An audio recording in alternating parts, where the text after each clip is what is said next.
This is where I live. This is my home. I live nowhere else, so it must be home. But surely home is where I lived when I was a child. Can that change? What are all these things? They gather dust. We bought them all, one by one. Everyone was old. Everyone was a bargain. Wherever did we find the time to buy them all? Perhaps a year ago they were empty hours. Now we fill each minute up, in case we find ourselves with time to think. That would never do. That man is my husband, or at least I'm married to him. I am Nat-Nat, that is Nick-Nick. He smiles a lot. What does he think? I know his face well. When he turns round, I know what I shall see. I live in the same house, I sleep in the same bed. I know what he's going to say, what he's going to do. We tell each other where we've been, who we've seen. There's no one else to tell. Perhaps I've dreamed him. Perhaps presently he'll go away. Nat-Nat. But he's very stubborn. Nat-Nat. No need to shout. I'm here. I haven't left you. What were you doing, standing there? Just thinking. Oh, don't. I like people to be moving. Fetch me the bottle opener, Nat-Nat. You're lazy, so big and lazy. You fetch me the bottle opener. I'll make you a great big grown-up drink. Gin? Mm-hmm. And? Tonic.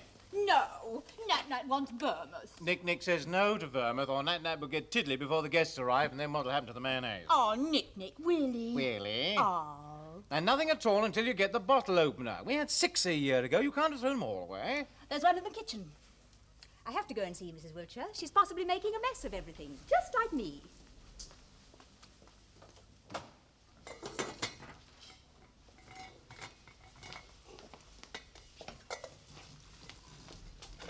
Ah, dear Mrs. Wiltshire, I startled you. Steam everywhere, what a pity. Ah, darling potatoes, exactly right. Now, we'll roll those in batter and we'll pop them in the oven to brown. Mr. Spencer will be in shortly to make the sauce béarnaise. If we start with a nice clean kitchen, we'll be able to keep up with the mess as he goes along. Is that the one he rubs through the muslin? Yes, usually, when things go wrong. Oh, clever, clever Mrs. Wiltshire. What would we do without you? Ah, Mr. Cat. Mr. Cat, I love you. Did you have a good dinner, then? Oh, be like that. You're a rude and ignorant thing. See if I care a fig for your ruderies. You're nothing but a cat. Thought you were getting me the bottle opener. Well, I was just looking for it. Oh, well, we'll all have to have a drink from a bottle that doesn't need an opener, won't we? How fortunate they exist. And how's my kitchen favourite, eh? Drinky? Or does he get tiddly and drop the dishes? Just a little one. Thank you, Mr. Spencer. It's very nice Well, of let's you. get the potatoes into the oven first, shall we? And then we can all stop for a breather. I'm sure we all need a drink, but we don't want to fall behind schedule. Tim and Sally are always punctual. You know how they are. There speaks the head girl. Drop the dishes, indeed. Mr. Spencer. Yeah. Now, what have we got here? Lime, lemon, bar. I think better be lime, don't you? Yes, thank you. The cat doesn't like me. Mrs. Wiltshire doesn't like me. Nick doesn't like me much. Perhaps I'm as unreal to him as he is to me. I don't want to think that. But when I speak aloud, I say things that surprise me in a voice that has nothing to do with me. Perhaps I'm in his dream. Sooner or later, one of us will wake up and then the other one will have to vanish. The both of us can't go on, that's for sure. You never listen to what I say. You just don't hear. Don't be silly, love. Of course I do. I know everything. And I hear everything. Go and answer the telephone.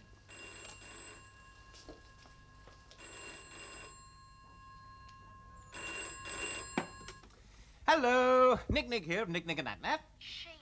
Who? Sheila? Sheila? My money.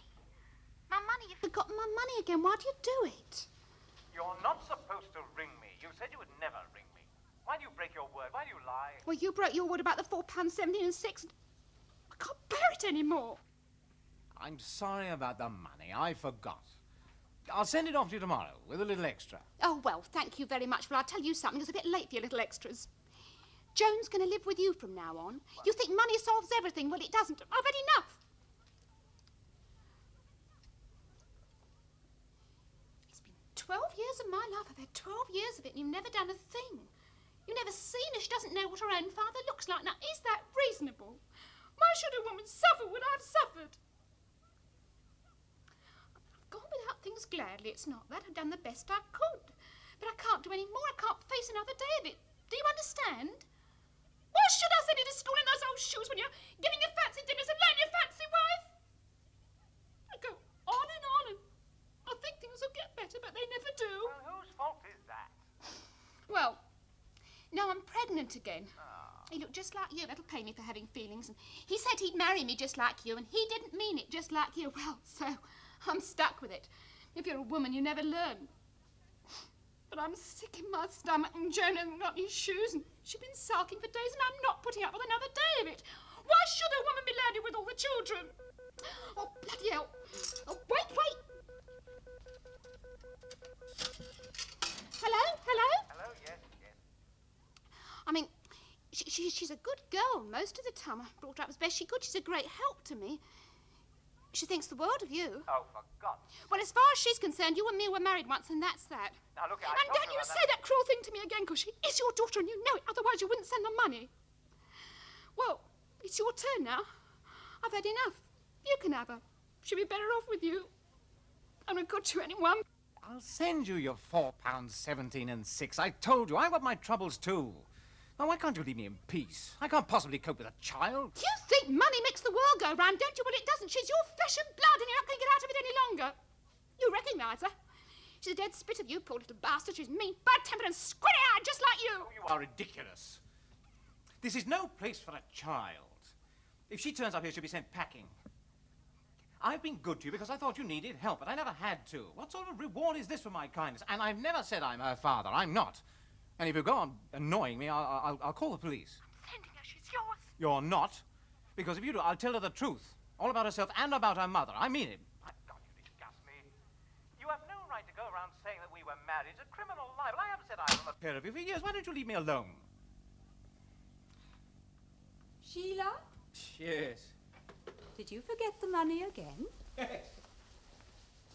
How about another drinky poo?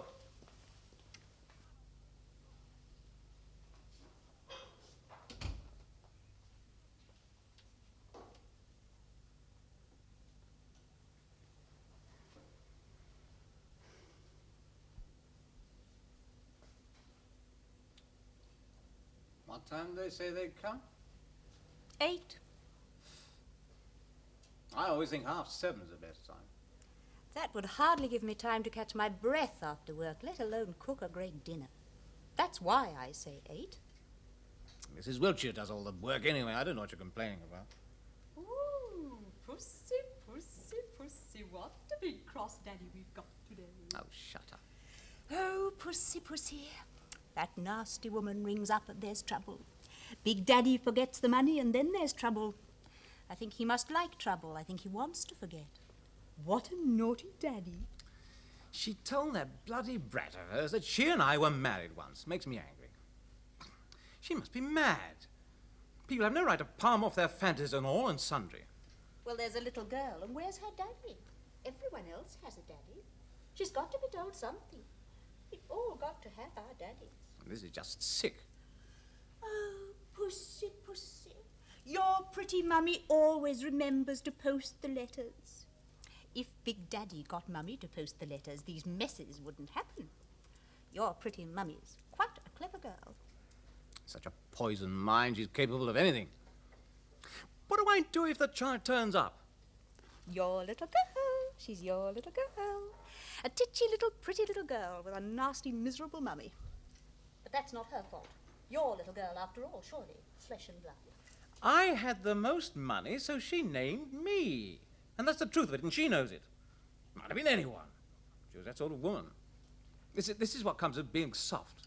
Big Daddy goes to bed with nasty, stupid, fat, ugly, bad women, then Daddy must take the consequences. Daddy must pay. Oh, for God's sake, grow up. Well, what's the matter with you? You jealous? It was 6 years before I even met you, but that doesn't stop you. Oh, you're bloody impossible. We all had her, all the boys. She was a sort of joke, a sluttish joke, a great big joke. She had a baby, and it was yours, or somebody's. It might well be yours, Daddy Nick-Nick. Everybody's got to have a father. Oh, no. My God, if that girl turns up here, I'll let her know who's who. I'll make sure neither of them come bothering me again. Big Daddy Nick-Nick? I'll tell her the truth about her mother. Why not? But she's a child. Child or woman, what's the difference? The truth's the truth.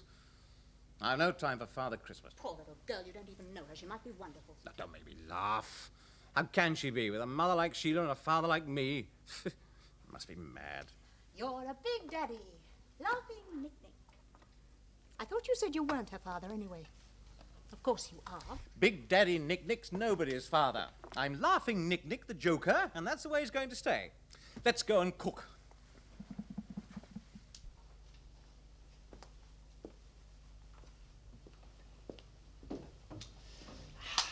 Would you like me to stay and wash up after dinner, Mrs. Spencer, or shall I be off now? Oh, stay and wash up, please, Mrs. Wiltshire. I can't bear breakfast in a mess. I'm always late as it is. If I have to start the day looking for knives and forks, everything gets completely out of hand.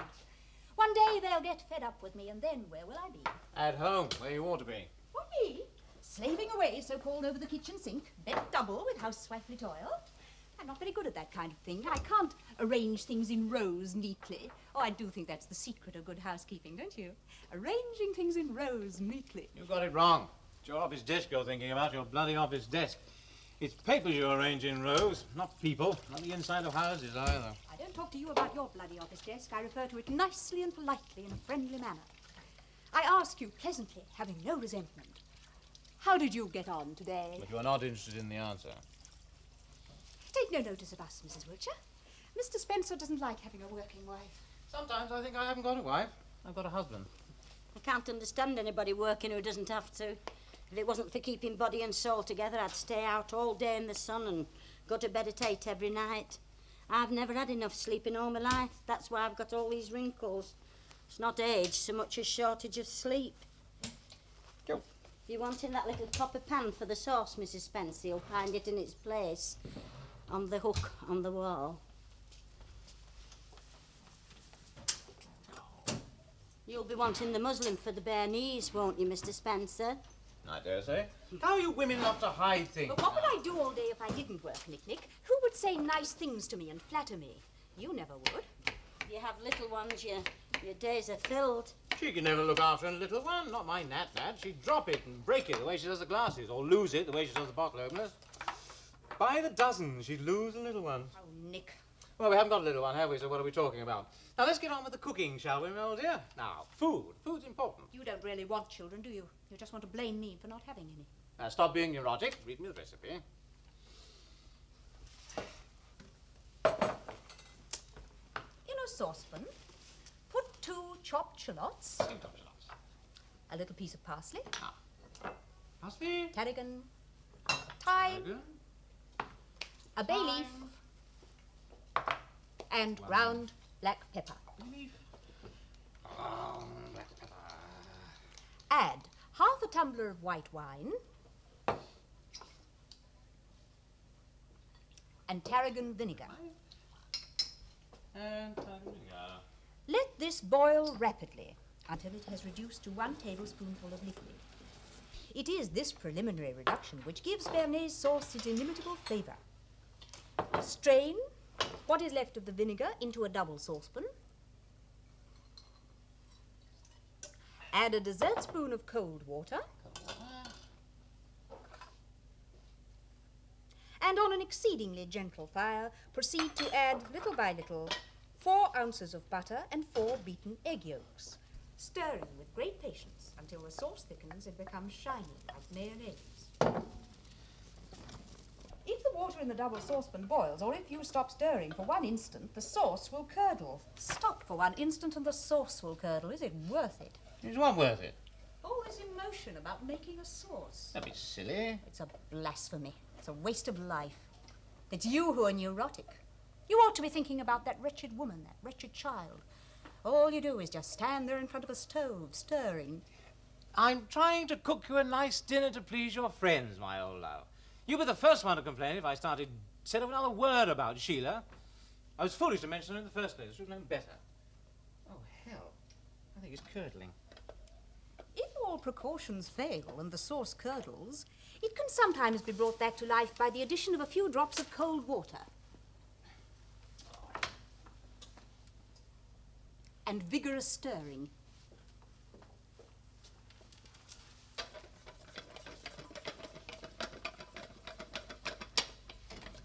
No. If this fails, put the sauce through muslin, add another egg, and start again. Yes. Well, you could manage that, couldn't you? Bring it back to life again. It's nice to have a husband who cooks. I like a man who's not too proud. My Geoffrey didn't know the first thing about food except what he liked and what he didn't like. He didn't like soft food. Don't give me any of that sloppy food, he'd say. No mush. Just good old-fashioned solid food. No herbs, no spices. I like the smell of herbs myself, being brought up in the country. But he liked simple food, solid food, hard food. We had a garden when I was a girl, and it was full of lovely smells and colours. I remember the colours when the sun went in. You don't see colours so well when it's bright. But that was the country. When my dad died, I met Geoffrey. I never liked the town as much as I like the country best. I used to pine a lot when I was a girl. I still do. But why do you live here in London? Well, you've got no family now. You're free. You could go anywhere you liked in the whole world. You're so lucky. You're free. Where would I go? I've got that little room Jeff and me had. I mean, I'm used to that. It was the hard food that killed him. I never thought of that. We went to the zoo one day, just him and me. It was a winter's day, fine though, nice we thought it. There's hardly anybody there. We went to watch the lions being fed. I remember that well, and I didn't like it at all, because it was that hard, that funny musty smell, you know, and these great beasts going up and down, and wanting to get out and not allowed. And the lions looked at Jeff and me as much as to say, we'll pay you out for watching this. And I made him come out into the fresh air with me because I just couldn't stand it any longer. Perhaps that was wrong. Then we went to the monkeys, and he kept on eating the monkey nuts and acting the clown, you know, the way men do. And the monkeys looked at us as much as to say, we'll pay you out for watching this. And one of these peanuts went down the wrong way. Well, he didn't say anything at the time, but after a bit he started feeling poorly. Well, he wouldn't go to the doctors because he wasn't the sort that would. The next day he collapsed at work, and the manager came and they sent for the ambulance. It had gone right down into his lungs, you see, that peanut, because he laughed at the wrong time. They operated on him right away at the hospital, within 5 minutes of him being there. 5 minutes. It was an emergency, you see. And they opened up his chest. Then and there, that peanut split in two. And that was the end of Jeff. Never saw him again. Never saw him alive. Didn't get over it. Funny thing, he should love hard food and it should kill him. Your husband'll never die or get killed by a monkey nut. You never had any children? No, I started one once, but we only had one room and no money, and Jeff was out of work. And a girlfriend of mine said she'd help me, but she didn't know as much as she said she did. I nearly died. After that, I didn't just seem able to fall. What did the doctors say? We didn't go to the doctor. They asked too many questions. Well, I got over it, and we didn't have a family, and that was that. It's my punishment. I'm sorry. Sorry? For what? I mean, these things happen. First my dad, then Jeff. There's no sense to it. I don't suppose things are that easy for you, neither. You do die more neatly, your sort, I will say that. You know how to smooth things over and make them nice. You know the right words to say. But you die Just the same. Die? Me?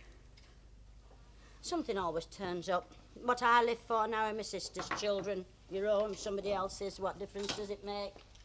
Still, that's as maybe. I don't suppose it's that interesting to you. Your friends will be arriving any minute. I better see that things are ship-shape before they do. Is there anything wrong, Mrs. Spencer? If you have no children, you might as well be dead. That'll be them now.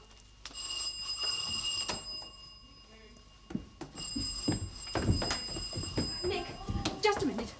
Don't be angry. We must decide. Decide about what? What are you talking about The now? little girl, let her come. I want to keep her and look after her. You? You couldn't look after a child. You're not fit. What do you mean? Oh, well, work, money, job, money earning. You're half a man. Don't keep on. Coming. Oh, wind, the wind. It blew me fringes in all directions. I'm a tangle from head to foot. Darling! Do say you love me fringes. Oh, they're gorgeous. I bought them in an old clothes shop in the market. Only 5 guineas and all pure silk. And I couldn't see any moth holes, could you? We shall spend the entire evening untangling you, Sally, and think the time well spent. Ah, gorgeous. Nat, are we late? We had such trouble with the fringes, even though they were a bargain. They caught in doors and gateposts and held us back with filmy threads. Filmy threads of love. Yes, you are late. Everything's spoiled, finished, burned, dried up. No dinner at all. And Mrs. Wiltshire will go home in wrinkled peak as dried up as the dinner. Beans on toast, that will be our penance. And you will pretend to show gratitude for what you are about to receive. My wife is talkative tonight, you must forgive her. Your wife is wonderful, Nick. You don't know your good fortune. I shall always envy it. And you are my favourite crumpet, Sally, especially with all the fringe benefits. Yes, my wife. Oh, Tim, I only care for men who wear fur coats. You know that. Nick hasn't got a fur coat to his neck. Everything's as it should be. Everything in the best of all possible worlds. And dinner will be delicious, my dear. Far better than I could ever cook. It always is. If we had a little girl, I could do so much for her. Sally has no children either. She has a she-cat like me. And hers has kittens. We had our cat seen to. Perhaps that's why it doesn't like me. Perhaps she set a curse on me to make me sterile as I made her. If I had a little girl, everything would be real again. I'd curl her hair, take her shopping. The whole world would be real again. I could give her so much. I could explain so much. I know so much, and there's no one to tell. Everyone talks and talks, and no one says anything one couldn't say oneself. It's all just sounds in an empty room. Nick must let me. He must, he shall. Dreaming? We're thirsty, love. Nick, please, the little girl. We are not going to have that child in the house. If you want a baby, conceive one, if you can, which I doubt. For your information, that girl is on her way in now. Sheila just rang again. She put her on a bus with a fare and a map. It's a nice dinner party surprise. She'll have to stay. Oh, no. You wanted to slip out. Tell Mrs. Wiltshire that when that girl arrives, she is to be told, well, anything. That the Spencers do not live here, that they moved years ago. The door is to be shut firmly with her on the other side of it, you hear? Do it quietly. I don't want to fuss. You can't do that to a child, not if she's coming, not if she believes in you. What would she feel like if you turn her away, her own father? It's the only way, otherwise you'll only find out the truth. So just keep her out of the house and in the dark. If you wanted to go on believing in Father Christmas, just do that small thing. Drinky! Ah, thanks. Oh, you're so clever, Nick. What do you mean? I don't know, you're just so clever. Don't you think he's clever, Tim?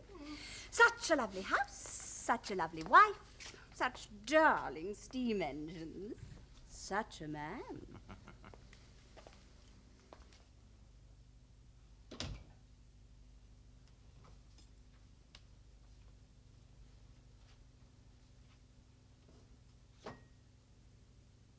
got to help yourself. No one else will.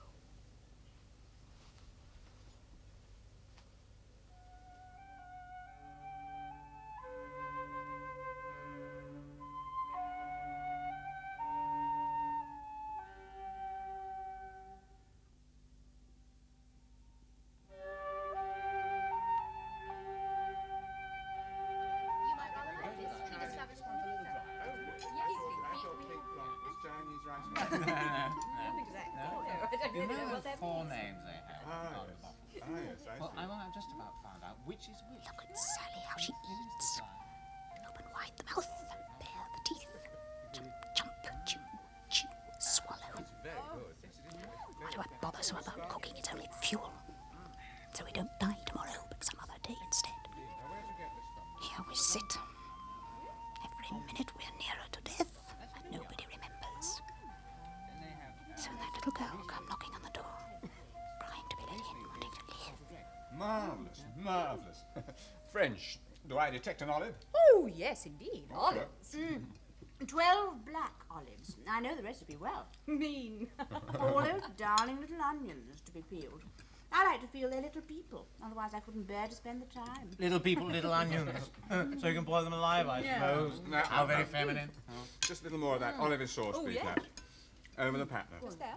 Just there, that's right. Yeah. I must say you do cook with splendour. She and Mrs. Wiltshire together to make a pretty meal. What would Yes, either do indeed. without the other? Well. Home from the office, on with the apron.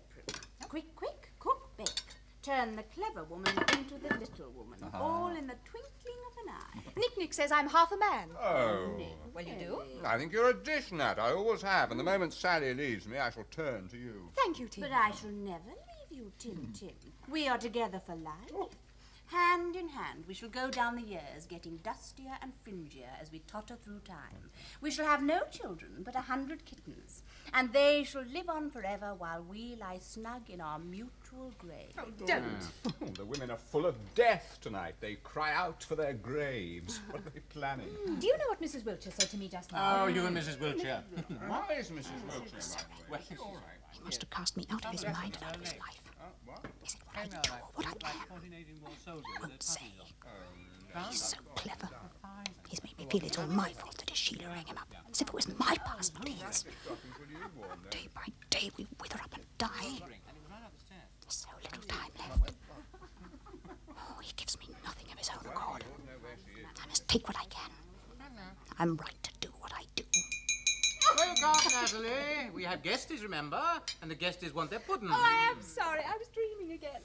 Of chocolate gâteau and zabaione and meringue chantilly And sinful, sugary things. You're not yourself tonight, our Nat. Say what you will. Or perhaps on the contrary, you're more yourself. You cook like someone very much in this world for someone so much out of it.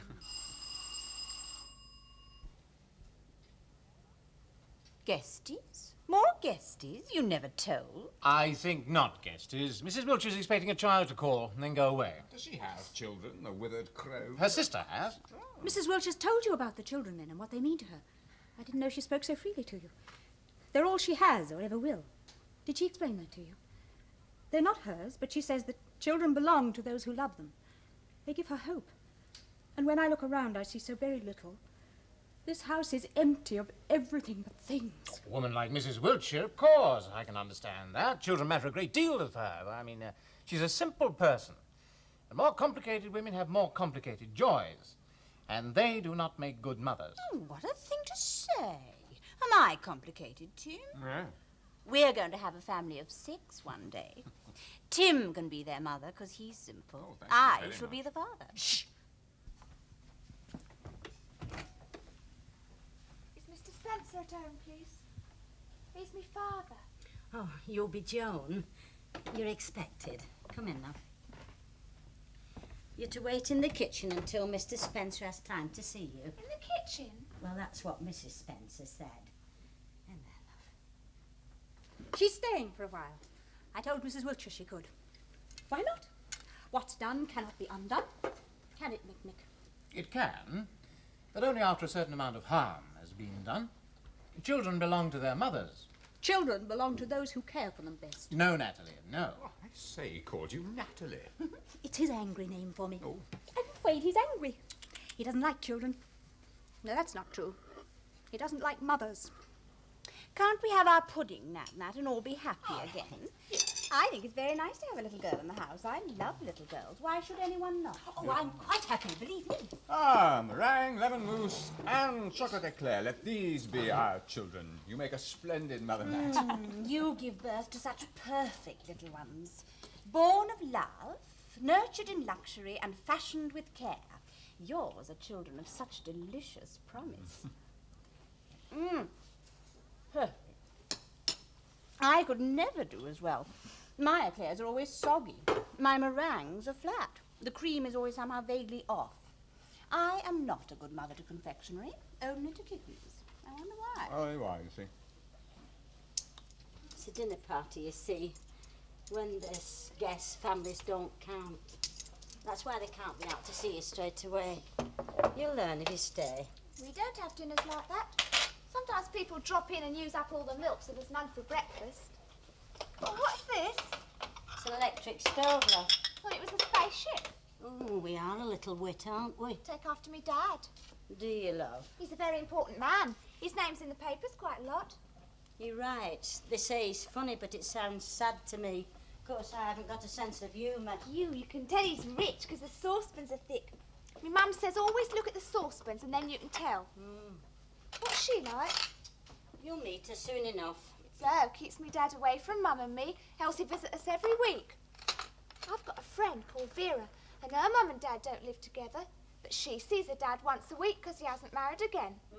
My dad's nicer than hers, and richer. You can tell from his photo. My mum keeps it on the wall. I'm not allowed. Don't judge people by the money. My father hadn't a penny in the world, but a nicer fella never walked this earth. Is he dead? His body's dead and underground, but he's alive, I know he is. He's here inside me, and sometimes at night I see him live and well. I dream I'm a little girl again, a little child, and the sun's just gone in, and my father stands on the step with the flowers all around, and I run towards him and he picks me up and he says, "There's my fine girl, my little daughter." And the sun comes out again and I wake, and my little room is bright with his presence. I won't give it up, so what she says. Sounds kind of kinky to me. You're too young to talk like that. You reckon? I know all there is to know. Oh. My mum's having a baby. I know all about that. If she has a baby, she won't be able to come back here and live, will she? She'd no right to do that. Told her straight, she wasn't half wild. If me mum and dad were together, we'd live in the country, not have to worry about money or food or rent or shoes all the time. Takes two to make a marriage and two to make a quarrel. My dad's a good man. He laughs a lot. I've seen pictures. Sometimes I see them in the papers and I cut them out. And me mum's got one in a drawer of when he was a young man. I stole it once. She wasn't half wild. Thought it was mine as much as hers. More, 'cause he's me dad and I've a right. I bet my dad doesn't get wild like me mum. You talk too much. It's 'cause I'm tired. Me mum says when I'm tired I chatter like teeth on a frosty morning. Joan. Well, I'm glad you could come. Say hello to Mrs. Spencer, love. She's tired. She shouldn't be up as late as this. We have a lovely bed for you, Joan. All soft and white. And in a pretty room with a green ceiling. We'll pop you into it, shall we? I'll come to see me father.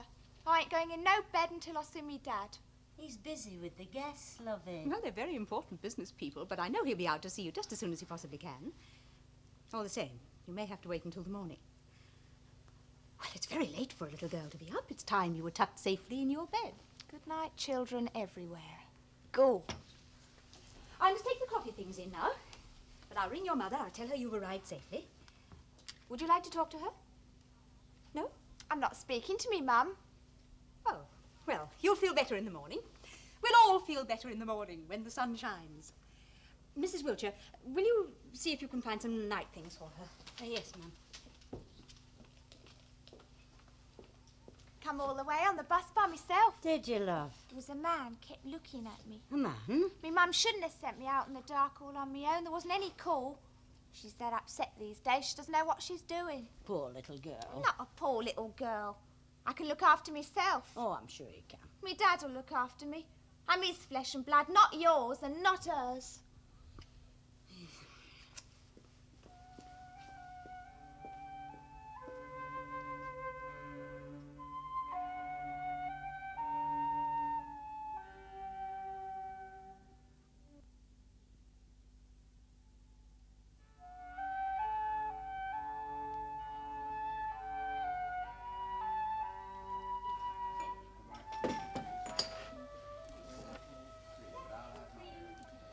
Let's not sit around.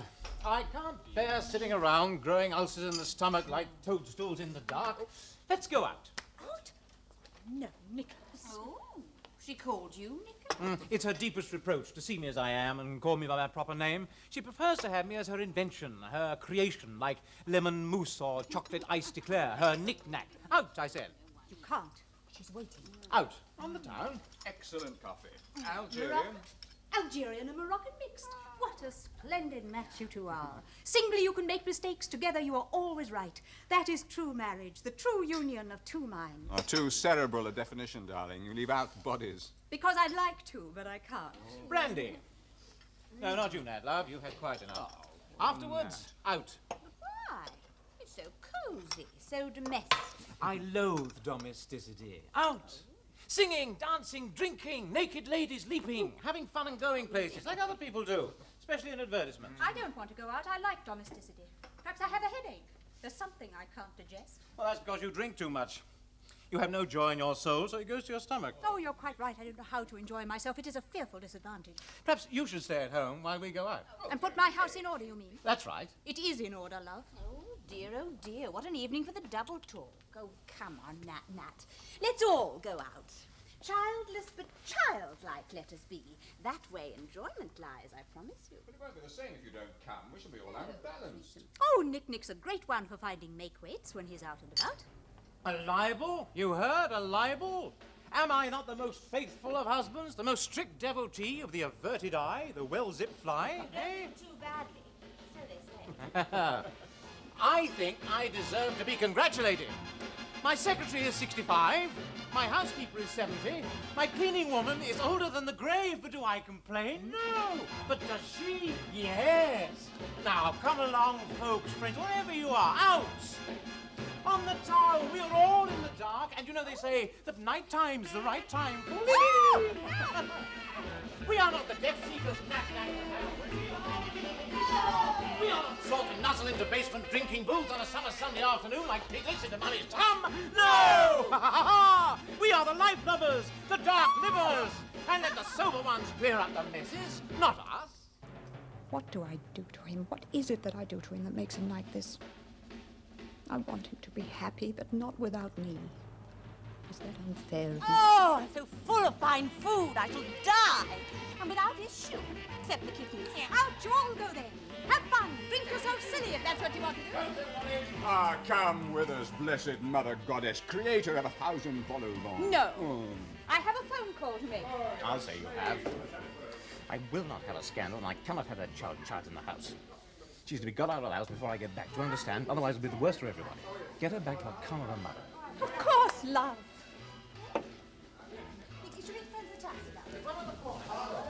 Suppose we'll have to put you into these. It'd been better if your mother had packed your night things. I'll sleep in the nude. Eh? So does she. Why not? Where's the sense? You put these on. I don't fancy wearing her things. They're better than nothing. You reckon? Bye now. Bye. Have a good time.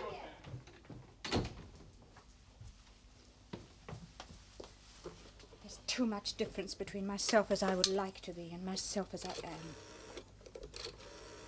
We go, off we go. Into the wild blue yonder. Great.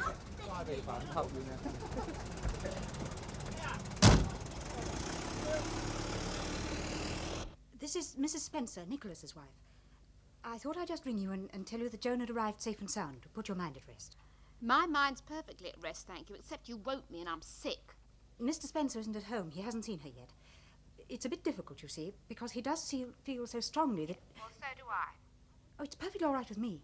I'm only too pleased to have None her... of it's got anything to do with you. Why don't you keep out of it, ringing me up at all hours? There seems to be no room for bad feelings between us. Believe me, lovey, I've never had a feeling about you in my entire life. She's the one who has the feelings. Yes, she's bound to have. And I am worried because he does feel so strongly. I wouldn't want Mr. Spencer to say... Oh, Nicky Wicky, darling Nicky Wicky. Don't you care what happens to that child at all? What can I do? What can I do? Don't I have a right to some life of my own? Oh, go away, curl your false eyelashes and leave me in peace. Bloody impossible, woman. Bloody nerve.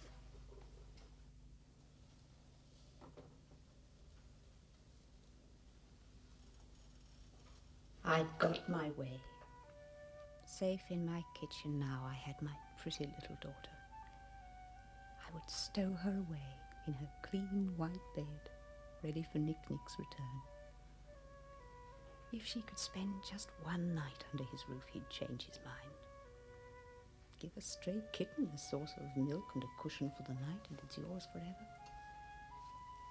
But one reckons without reality.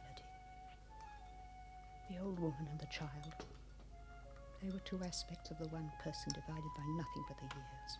They were hostile and critical. They'd united against me. I saw in their faces what I feared. I'd scarcely looked at her before. And my little girl, Nat's little girl, she wasn't pretty at all. Not so little either. Just rather cross and sulky, as if she'd given up caring a long time ago. There was no hope in her anywhere. This in a child seemed such a fearful thing. And I saw my husband looking at me out of her eyes, and he hated me. Oh, more tea! Perhaps I could have a cup, and then Joan and I can get to know each other before we pop her into bed. Was that Mr. Spencer going out? Yes. Oh.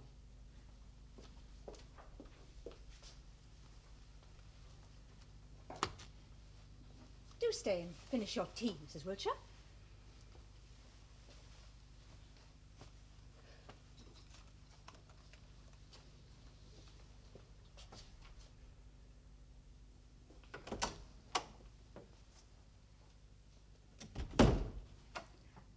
I don't seem to be able to do a thing right today. Not a thing. Nobody loves me. I open my mouth and words come out that have nothing to do with me. Poor little girl. If grown-ups behave as if they were 6, what help can there be for the children? You must be feeling tired, Joan. Come along with me.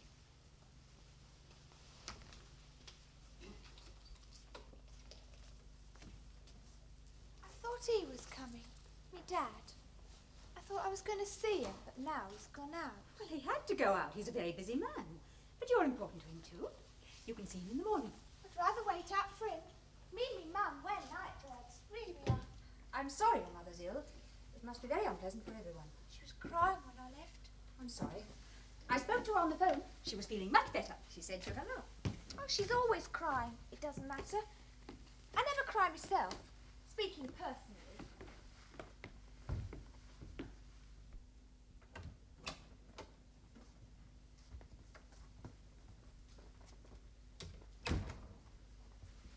It's a tidy room. But I came to see me dad. I didn't think I'd see you. Well, I do live here, being married to Mr. Spencer, as it were. My mum was married to Mr. Spencer too, but she doesn't live here. Oh, well, that's rather different. I'll explain it to you sometime. Grown-ups live funny lives. Oh, I don't think they're funny. Oh, you miss. You're too smart for your boots by half. I suppose you have to live here, really, if you've nowhere else. But my mum would love this house. Yes, I expect she would. And she's got a right to it, really. I mean, she was first, and fair's fair. Are you hungry? Would you like something to eat? Some cocoa and biscuits? When she has this other baby, we'll have to leave where we are now, see? I'm sorry. She shouldn't have done it. Mr. Spencer will sort it out when he comes home. He's a very clever man. I once read in a magazine how clever he was. Of course, I was only 7 then. He might be different now. People change, they say, with time. Though my mum sometimes says, once a bastard, always a bastard. She won't let me use that word, but she always does, and then I get wild. He has a nice smile, just like yours. You've got nice hair, too. You'd look lovely with a fringe. My mum doesn't like me with a fringe. Oh. I'm sure my dad wouldn't either. I wish he'd come home. Well, love, he'll be ages yet. We must get you into bed. I'm hungry. What do you want? I don't know, anything. I'll get you some cocoa and biscuits. I don't like cocoa. And biscuits are fattening. Come on. Into bed with you. Flesh of his flesh. I hadn't thought of that before. This child grew in that woman because of what Nick-Nick did to her. What he did to his fat and sluttish joke. 12 years ago, 12 days, what's the difference? I hate her for being his. I want her to be mine, not his. Wear out the passion, take away habit and ownership and dependency and jealousy and what's left of love. Perhaps it never existed. It's all negatives, no positives. Poor little girl. I wish I could have stayed a child forever.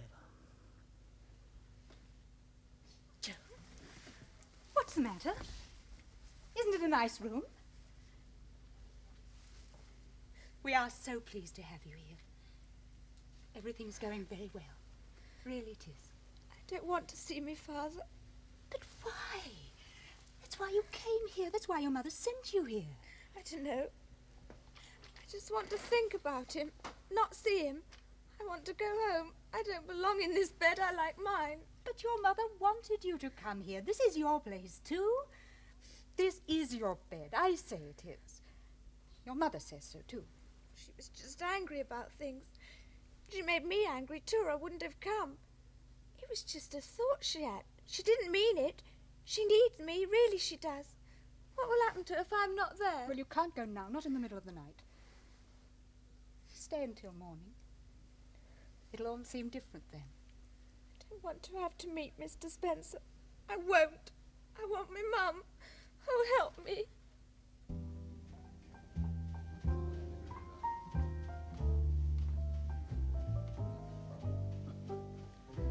Parlez-moi d'amour, redites-moi des choses tendres.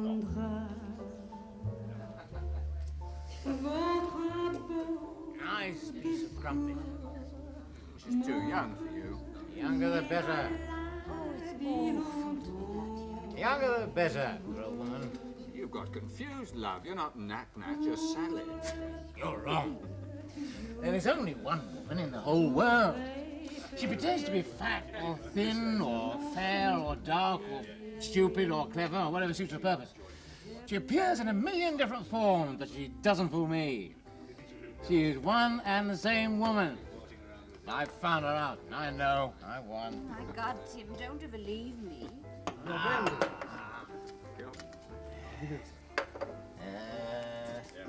you are, Uncle Lamb. Oh, just a minute. Spend. Poor Nat, missing the spending of all the money. Thank you, Mom. There's one thing she enjoys, it's spending money without purpose, without result. Marvelous. Why didn't you want to come with us tonight? Mind your own business. We're friends.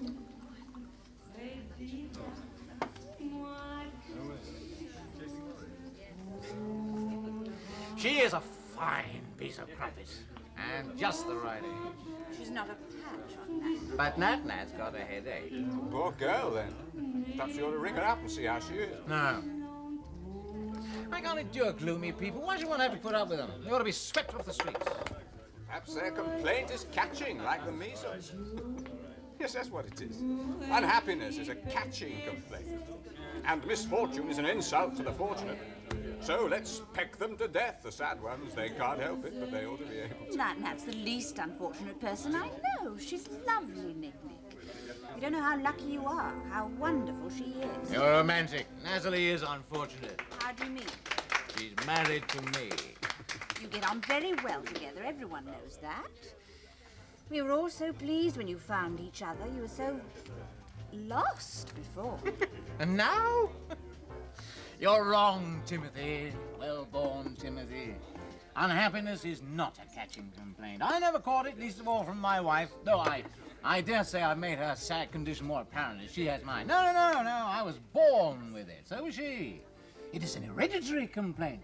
Mothers give it to their sons, fathers give it to their daughters. There's no end to it. Generation after generation it persists. The unhappiness of the fathers shall be visited upon the children, even unto the 7th generation. There is no escape. Yes, but you're not helpless. You can save the children from infection if you take care. I don't want to save them. Let them die from the disease. They should have known better. They should never have been born in the first place.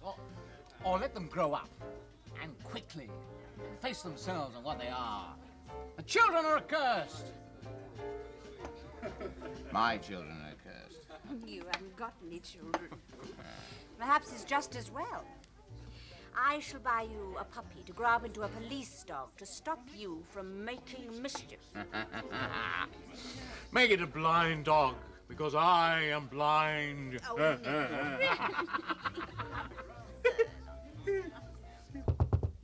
I'm not as strong as I thought, nor as cruel. Hurry, hurry, woman. Joan sleeps in her small white bed and dreams of her father. It will be better for her never to wake up. What's she want? I'm Natalie Spencer. I want to talk to you. Yeah, well, I don't want to talk to you. Where's Joan? She's sleeping. She's by herself at home. You mean you left her alone at night? That wasn't very responsible of you. I thought your sort didn't do that kind of thing, only mine because I'm a heartless mother. Oh, we got nothing to say to each other. Let me in. Nasty, isn't it?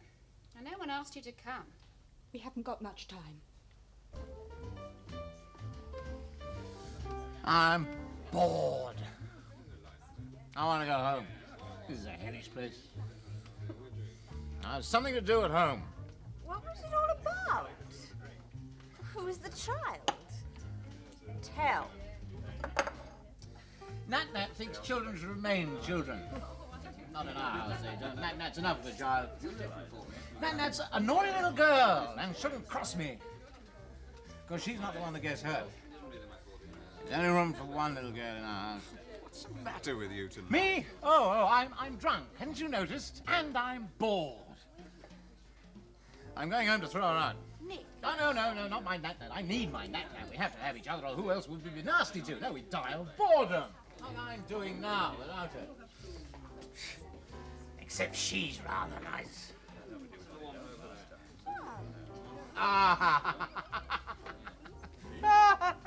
Oh, my God, women. They won't even let you look. They catch you, they maim you, they tie you down with bars of iron, and then they blind you. They won't even let you look. Oh, sorry. Seems to be an anti-female day. You know, you were born with plastic spoons in your mouths. Oh, well disinfected, hygienic ones. I was born with a shriveled dug rammed into mine. My mother was 47 when I was born. I was quite a surprise. Well, you're poor mother. Oh. You're romantic, and you're far too forgiving. You're a lucky man, Tim. I suppose if you tried hard enough, you would come to believe that you hadn't been born at all. That'd suit you better, wouldn't it? To have sprung, ready-made, an infant warrior from a tooth sown beneath a gooseberry bush. I understand the feeling. It must be hard to have originated in some aging interior. Young and lush and juicy ones, bad enough. You? Is that how you started? My mother, stupid. Oh, I never really thought of her like that. I suppose we all have mothers. How nasty. I don't believe my mother had a sex life. I was an immaculate conception, I'm quite convinced. Do you think she fancies me? I think she fancies me. You're wrong. Yeah, but don't along with a few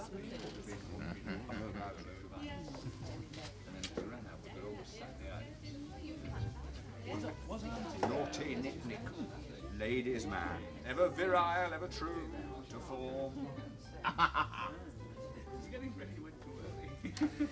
Excuse me. You're going to do this scene again. I have a present for you. You sing like a dream. And you know, unlike any woman I've ever met. 4, 10. Just a minute. You won't mind, will you? £4, 17 and 6. That's for contraceptives.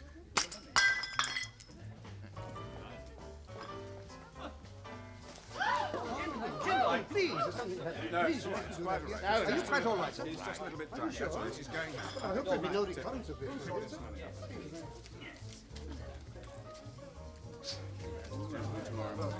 Thank you very much. I'll have another drink.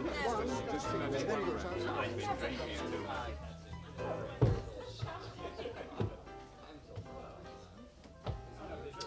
You wouldn't have a baby, would you? You wouldn't do anything so disgusting. Well, I'm careful if that's what you mean. Ooh. Ooh. Shall we put it to the test? No. No? No, 9 months later, ... like in a respectable, sexy novel. I was just on my way home, actually. So was I. Oh, home to the wife and kiddies. Charming. I've got a wife. You're right there. You know, she's a good cook and a good earner. Everybody says so. She buys crates and crates and crates of champagne. You're a good cook. Yes. I don't think I will come home with you. Nobody asked you. You're a trap. Blonde, beautiful, buxom trap.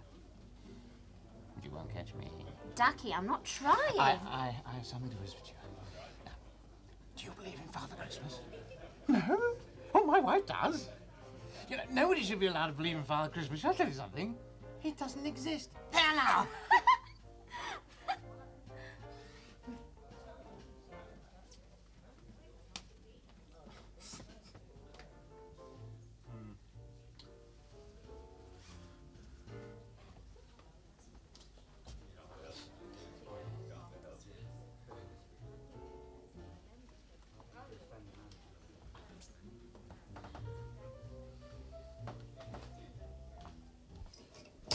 When they're babies, they're part of you, they belong to you, they don't judge you. Joni's a big girl now. I loved her father, I really did. It was all the love I ever had, and he finished it for me. Thought if I got pregnant, he'd marry me, but I wasn't good enough for him.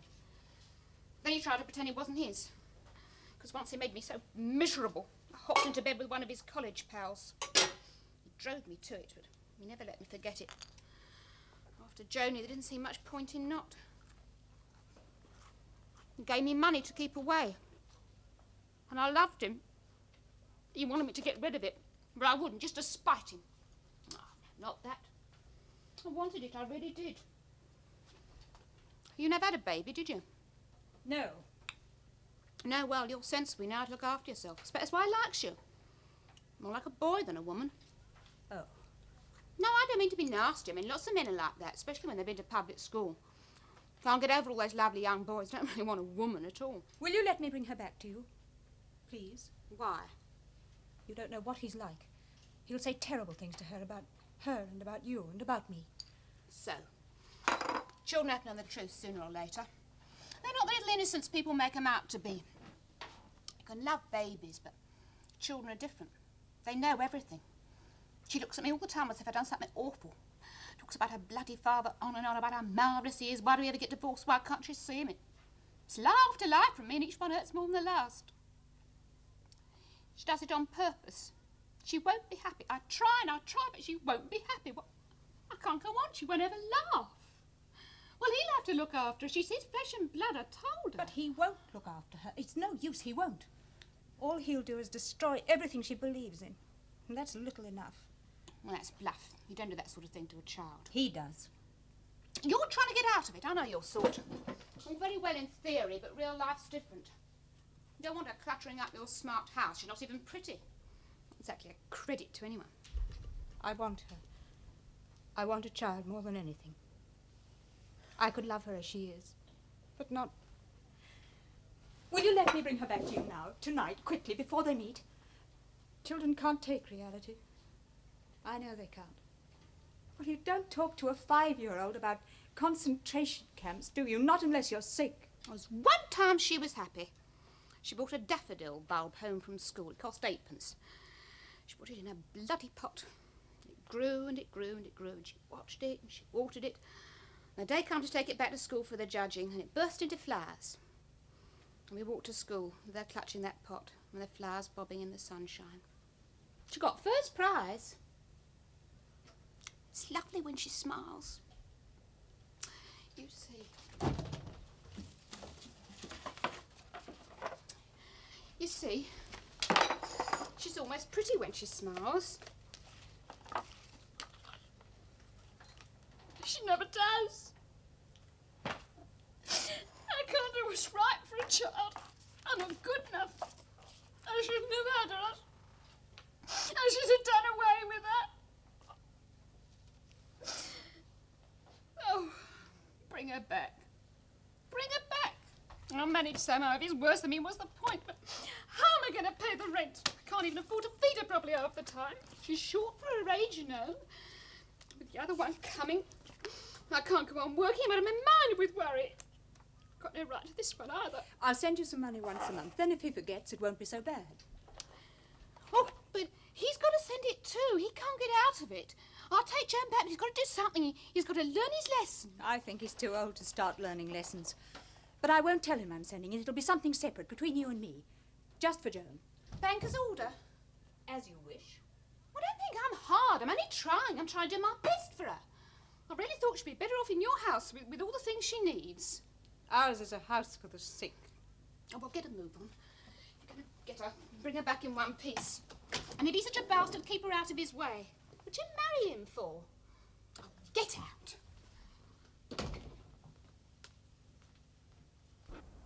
And Christmas is a-coming, the goose is getting fat. Please to put a penny in the old man's hat. My little girl's a pastor, her mother is a whore. Her father is a boozer, now what can we do more? Taxi!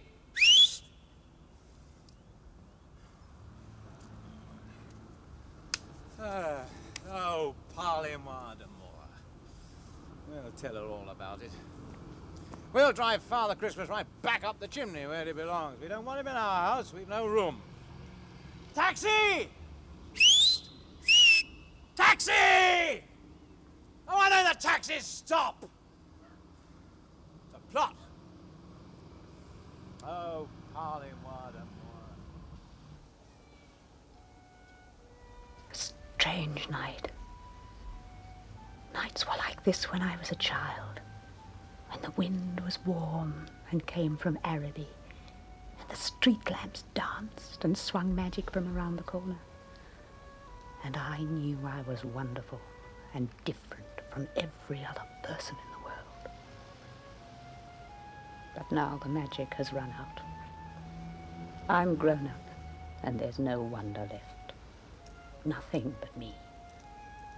And the children to be saved, as I was not.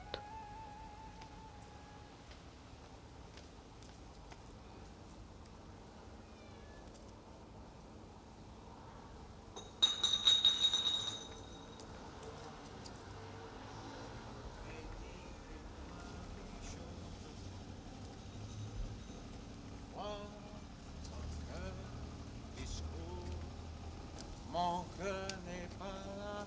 Ah! Pussy, pussy, pussy. Oh, what a beautiful pussy you are. A man bent on mischief does not make haste. There's all the time in the world for that. What a beautiful pussy. Only the good have to hurry to get out of his way in time.